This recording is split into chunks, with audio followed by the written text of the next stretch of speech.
Welcome to Master Technical Drawing by Eric Isanga. In this lesson, we shall examine the types of lines used in technical drawing. We shall study their pattern, thickness, purpose, and order of precedence. In technical drawing, a line is not merely a mark. Every line has a particular pattern, thickness, and purpose. When the wrong line is used, the meaning of the drawing can change or become unclear. When the correct line conventions are applied, the drawing becomes clear, organized, and universally understandable. By the end of this lesson, you should be able to identify the principal line types, explain what each line represents, distinguish thick lines from thin lines, and determine which line takes precedence when two lines coincide. To interpret a line correctly, examine four things. First, observe its pattern. Second, determine whether it is thick or thin. Third, identify its purpose. Finally, examine where it appears within the drawing. Lines take a small number of basic patterns: continuous, short-dashed, long chain, zigzag, and freehand. Lines may share the same general pattern, yet communicate different information because of their thickness and their position. There are 7 principal line types. We shall study each one in turn, how it looks, what it means, and where it is used. The visible line, also called the object line, is a continuous thick line. It represents the edges, boundaries, and contours of an object that can be seen from the chosen viewing direction. These lines define the final shape of the object. They must be the strongest and most dominant lines in the drawing. If the outline is drawn too lightly, the shape is not sufficiently defined. A visible outline must not be confused with a construction line. The outline is thick and permanent, while a construction line is thin and subordinate.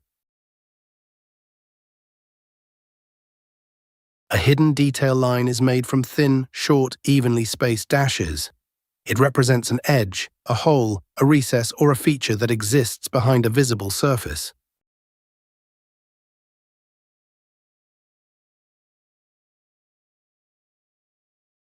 A hidden detail line is a thin dashed line, used to show an edge or boundary that exists on the object, but cannot be seen directly from the selected view. In this example, the object contains a square hole. In the end elevation, the square hole is seen directly, so it is drawn as a visible square.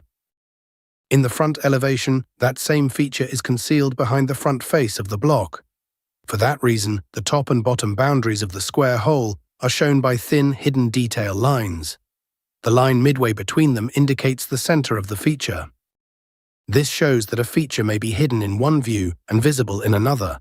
Hidden lines allow the reader to understand the concealed shape of the object. 3 faults are common: dashes of unequal length, unequal spaces, and a hidden line carelessly drawn as a continuous line. The dashes and the spaces must be uniform, and where possible a hidden line should begin and end with a dash, rather than with a gap. Hidden lines must never be confused with center lines or with visible outlines. A center line is a thin, long chain line.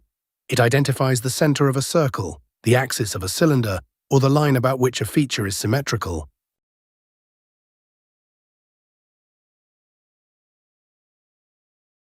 A center line should pass exactly through the center and extend a little beyond the feature it identifies. A common fault is to leave a gap where the 2 center lines cross. At the center of a circle, the long portions of the center lines should cross. A gap must never be placed at the exact center. Center lines do not represent physical edges. They represent imaginary centers, axes, and lines of symmetry.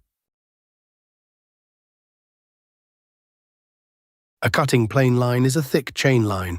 It indicates the position of an imaginary cut through an object, together with the direction from which the resulting section is viewed.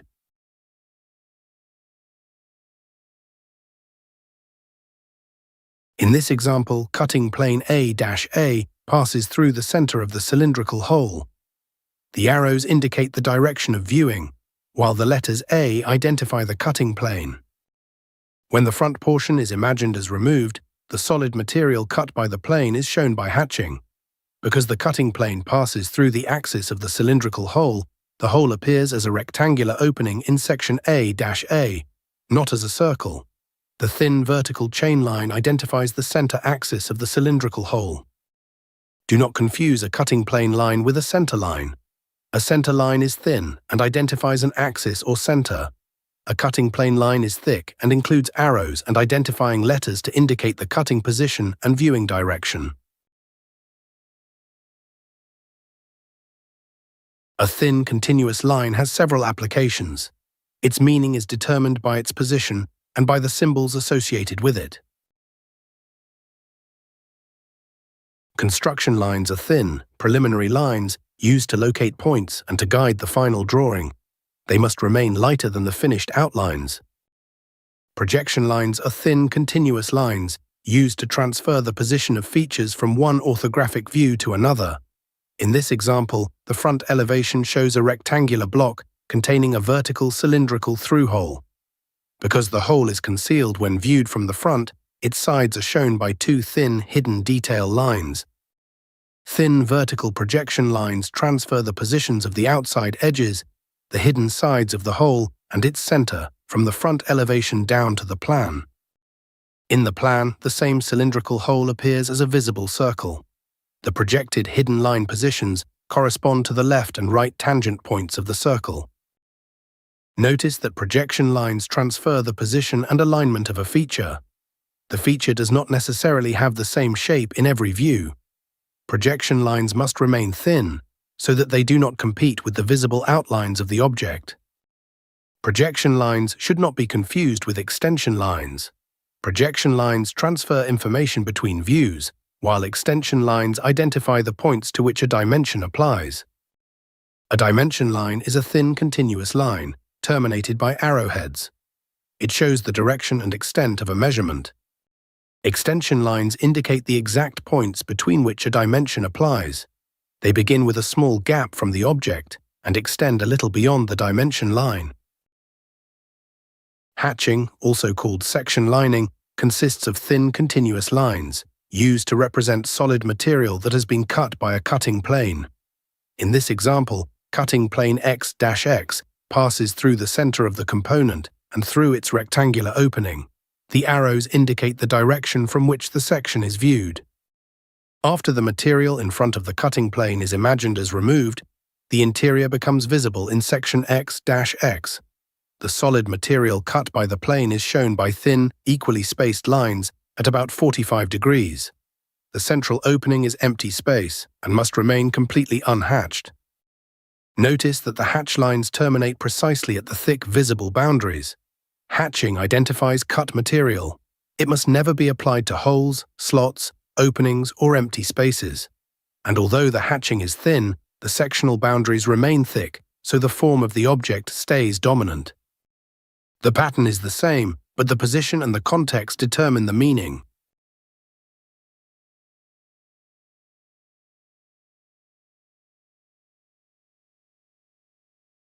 A long break line, also called a zigzag line in this course, is a thin ruled line interrupted by a narrow, sharp zigzag. Notice that the zigzags are isolated by long, straight portions. They must not be drawn as a continuous row of triangular teeth.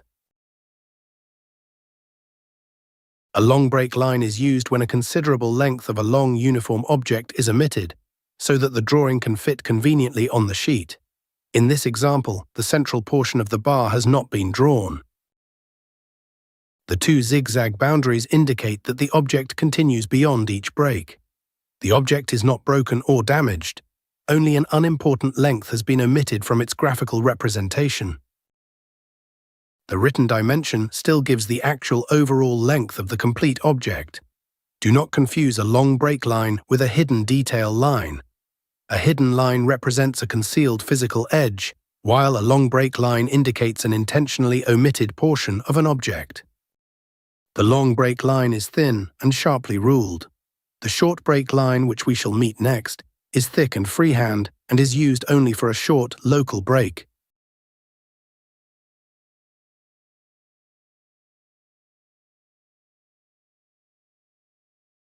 A short break line is a controlled freehand line used to define the boundary of a small local break or broken out section. Its curves are irregular because it is drawn freehand. Here is a stepped component with a central bore. Only a limited portion of it is imagined as removed, so that the internal feature can be revealed. The short break line forms the irregular boundary of this local broken-out section. The material on the left of the boundary has been imagined as removed, and is therefore shown by section hatching. The portion on the right remains in normal exterior view. The thin chain line identifies the axis of the internal cylindrical feature, and extends only slightly beyond it. Notice that the short break line is controlled, but irregular.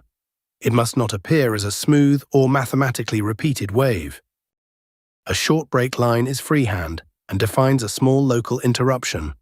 A long break line uses sharp, ruled zigzags and represents a considerable omitted length.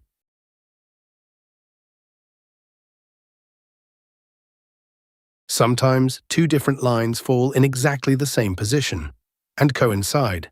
When this happens, only the more important line is shown. This is called line precedence.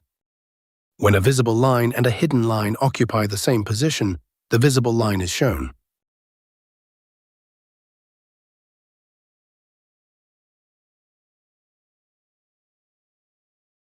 When a visible line coincides with a center line, the visible line takes precedence.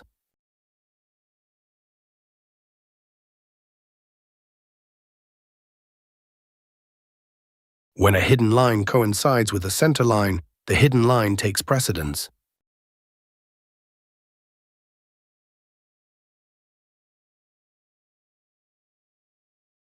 A visible line takes precedence over a hidden line, and a hidden line takes precedence over a center line. This order prevents unnecessary double lines and ensures that the most important information remains clear. Some line types are easily confused with one another. Compare them carefully. A visible line is thick and defines the object. A construction line is thin and merely guides the drawing. A hidden line uses equal short dashes for concealed edges, while a center line alternates long and short strokes for an imaginary axis. A center line is thin, with no viewing arrows.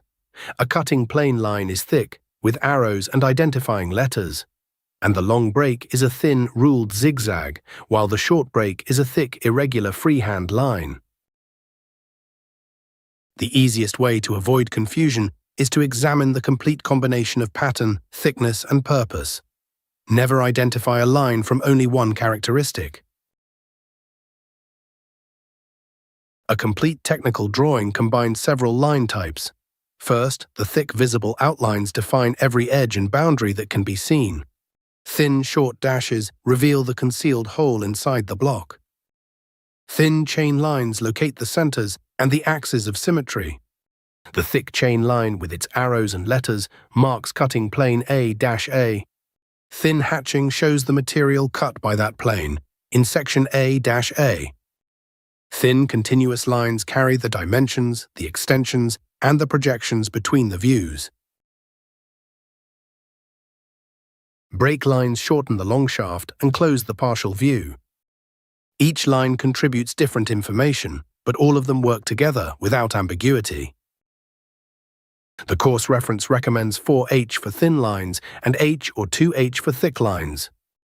However, the essential requirement is the finished result. Thin lines must remain light and subordinate, while thick lines must be strong, clear, and dominant. The grade of pencil alone does not create a correct line. What matters is a sharp point, controlled pressure, uniform thickness, a consistent pattern, and clear contrast between the weights. Let us check what you have learned. Question 1. Which line represents an edge that cannot be seen? The hidden detail line. Question 2. Which line takes precedence when a visible line and a hidden line coincide?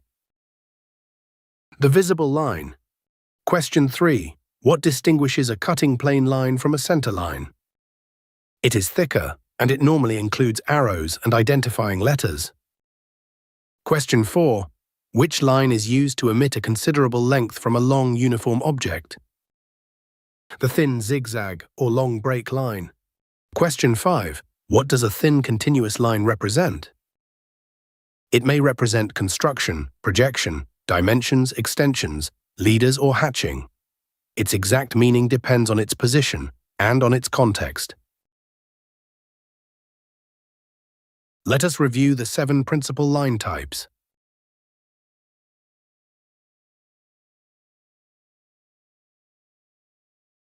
To read a technical drawing correctly, examine the line pattern, the line weight, and the context. Visible lines define what can be seen. Hidden lines describe concealed details. Center lines locate axes and centers. Cutting plane lines indicate sections. Thin continuous lines communicate construction, projection, dimensions, and hatching. Break lines shorten or locally interrupt an object. Always remember, pattern, thickness, and context determine the meaning of a line.